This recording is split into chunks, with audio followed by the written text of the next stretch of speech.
Good day, students, and welcome to Module 4, Lesson 2. Our lesson is all about volunteerism. So, in this lesson, we shall discuss what is a volunteer or what's the definition of the word volunteer. We'll also talk about volunteerism and its different types of volunteer work. We'll cover Republic Act number 9418 and the benefits of volunteering. So, let's begin. So, in the previous lesson, we discussed about leadership. And as mentioned, a leader is someone who can make things happen. And a leader would be nothing without its people.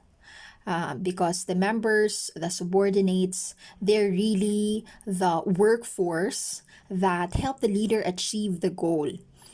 Now, with that, volunteerism is actually one of the ways to do such. And it's also one way that plans and achieve the goals in an organization. So now let's talk about a volunteer. A volunteer is a person who does something, especially helping other people willingly and without being forced or paid to do it. So it is wholeheartedly done, and you're not supposed to expect something in return. Well, apart from gratitude. But more than that, nothing else. No financial gain, nothing. So to volunteer, it means that you will offer your time, your service, and even your expertise without any form of compensation. Meanwhile, volunteerism is a basic expression of human relationships. It's about people's need to participate in their societies and to feel that they matter to others. Social relationships intrinsic to volunteer work are critical to individual and community well being. The ethos of volunteerism is infused with values such as solidarity, reciprocity, mutual trust, the feeling of belonging and empowerment. So all of these they contribute significantly to the quality of life. So now, let's talk about the different types of volunteer work. The first of the five types is the formal type. This is a long-term programs that involve sustained regular attendance from volunteers. These programs usually have managers or coordinators that recruit, train, supervise, and check volunteers' work outcomes. So formal volunteering programs are structured and supervised. So there's really a person that would monitor, would evaluate the work done. And there is an emphasis on policies, on procedures, and quality management of services being delivered. Now, the second type is governance. Volunteers under this provide leadership and direction to an organization.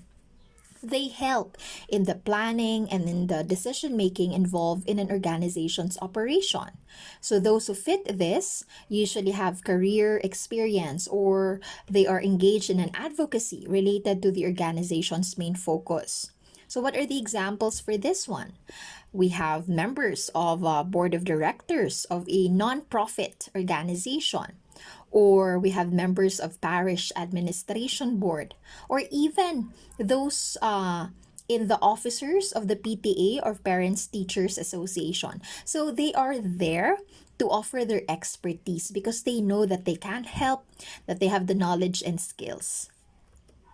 Now, the third type is the non-formal. This one is usually done in local communities in unfunded and unstructured settings. Those who join this are or often think of themselves as members or friends rather than volunteers. So it's usually the type of volunteering wherein a friend of yours would probably tap you. So usually it's not really in an organization, as mentioned, really structured organization as compared to the formal or the governance type of volunteer work. Now, we also have number 4, the social action. So, social action volunteers are joined together by common goal or advocacy. They just like non-formal volunteers, they regard each other as friends or comrades. Social action volunteer program can have structure. For example, they can have coordinator or leader, but some they do not necessarily have. So volunteers of this type do not usually have regular hours of volunteer time. It's not really fixed, but volunteers, they make up for it since they're usually very passionate. So if ever they have extra time after work, so they probably go in the community or they meet each other to discuss about the advocacy. So they really spend time, they are committed to it.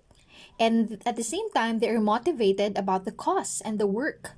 And they work hard towards achieving that specific social change that they aim for.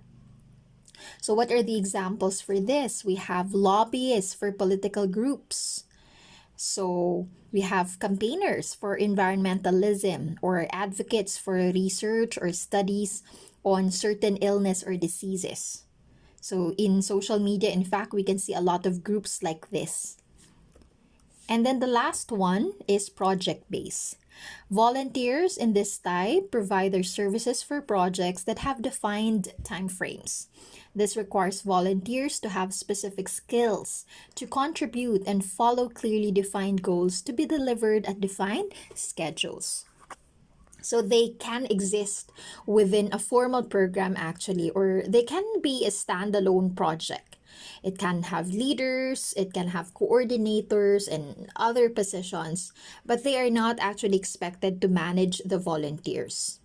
They're just there to probably initiate.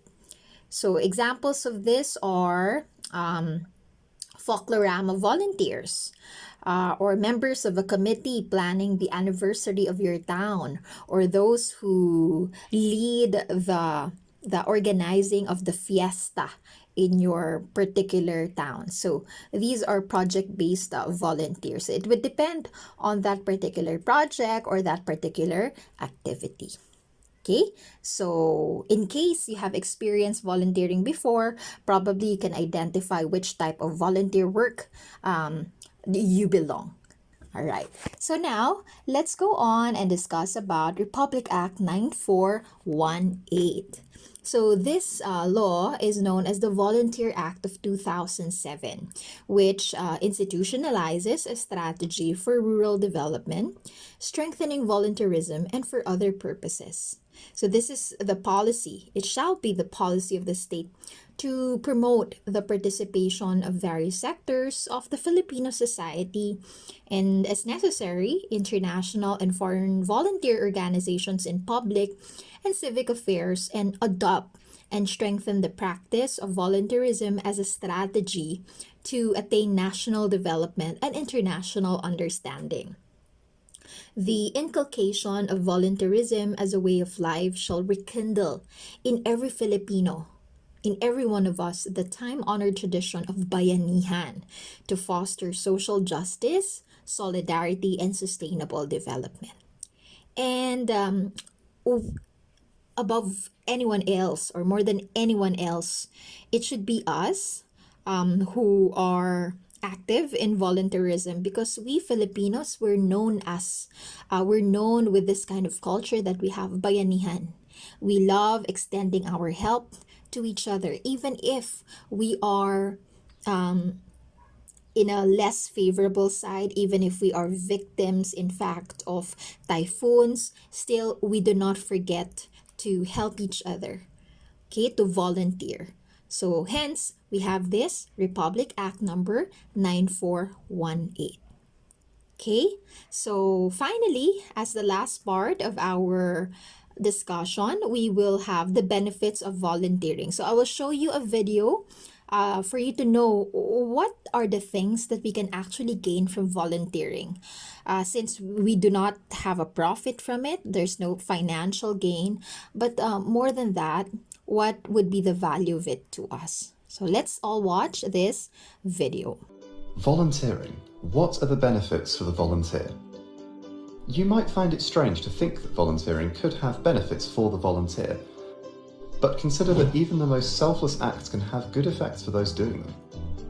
You might not be volunteering for your own benefit, but you'll be surprised at all the benefits it might return to you. Health and well-being are some of the well-known benefits of volunteering. This comes about through personal achievements, physical activities, and a sense of purpose. Another benefit is personal growth. Through learning skills, and in the process gaining confidence. You can even improve your social life. Volunteering helps you make new friendships and social contacts, and gives you a greater appreciation of others' values and your own. But it gets even better. Some of these benefits might help younger volunteers increase their employability due to the skills they gain, or help older volunteers with their physical health and deal with life changes. Volunteering can also help anyone struggling with personal difficulties, such as mental health challenges, to face them better. Remember, volunteering is about the choice you make, the difference you make, the world you make. All right, so you see, there are really a lot of benefits of volunteering to us. So, above anything else, it is a choice that we make. So, if we want to contribute, to make a difference, and to foster positive change in our society, let's volunteer. Let's start with simple acts. Probably you and your friends can initiate an activity to help a community. So, that simple act can actually become bigger, and who knows, you might probably become a facilitator next time, a leader in fact of such volunteer work. Okay, by the way, in MMCM we also accept volunteers. Yes, so if you want to volunteer, you can actually go to the CSCE, or the Center for Service Learning and Community Engagement. Just visit their FB page for more information in order for you to volunteer. Okay? All right. Thank you so much for watching.